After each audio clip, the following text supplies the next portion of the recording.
Two subscribe. சென்னைக்கு கிளம்ப வேண்டிய நேரம் வந்தாச்சு. ஆனால் அதை நான் சந்தோஷத்தில் சொல்ல, துக்கத்தில் தான் சொல்கிறேன். ஏன்னா எப்படி எல்கேஜி குழந்தை ஃபர்ஸ்ட் டே ஸ்கூலுக்கு போகிறதுக்கு அழுமோ அந்த மாதிரி தான் என்னோட மனநிலைமை இருந்துச்சு. பட் வேறு வழி இல்லை, கிளம்பி தான் ஆகணும்னு சொல்லிட்டு எல்லாத்தையும் பேக் பண்ணிட்டு இருந்தேன். இது என்னோட பலூன். ஆக்சுவலி இது வாங்கி ஒரு 4 years இருக்கும். ஒரு ஃபெஸ்டிவல் தான் நான் இந்த மாதிரி ஒரு பலூன் வாங்கி வச்சுப்பேன். ஆனால் அது என்னோட ஃபேவரட் கலரோட, அது எனக்கு ரொம்ப மெமரிஸ். அதே மாதிரி தான் அந்த பேங்கிள். ஆனால் யூஸ்லாம் பண்ண மாட்டேன். ஆனால் அதை வாங்கி நான் வச்சு அப்பப்போ போட்டு சந்தோஷப்பட்டுப்பேன்.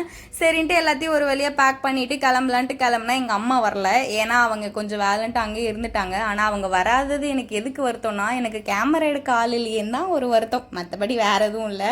சரின்ட்டு அப்புறம் நானே என் தம்பி கிளம்பி வந்துட்டோம். ஏன்னா டிராஃபிக்கு முன்னாடி வந்தால் தான் வீடு போய் சேர முடியும்னு சொல்லிட்டு அது மாதிரியே பிளான் பண்ண மாதிரி வீடும் வந்து சேர்ந்தாச்சு. ஆனால் பட் செம்ம பசி, செம்ம டயர்ட் வேறு. பட் ஆனால் அந்த டயர்டில் எங்களுக்கு எதுவும் செய்ய தோணல. முதல்ல தூங்கிட்டு எதுவாக இருந்தாலும் பார்த்துக்கலாம் அப்படின்னு சொல்லிட்டு அப்புறம் காலையில் எழுந்து பார்த்தா வீட்டில் என்ன இருக்குன்னு எனக்கு ஐடியாவே இல்லை. ஏன்னா இவ்வளோ நாள் எங்கள் அம்மா சமைச்சு கொடுத்துட்டாங்க. அதனால் எனக்கு எந்த வேலையும் இருக்காது. ஆனால் இன்றைக்கி எனக்கு ரொம்ப கஷ்டமாக தான் இருந்துச்சு. சரின்ட்டு அப்புறம் தோசை மாவு தான் இருந்துச்சு, அதை வச்சு 2 பேரும் சாப்பிட்டுக்கிட்டோம். சரி, நான் உங்களை நெக்ஸ்ட் வீடியோவில் பார்க்குறேன். until then see you guys, bye bye.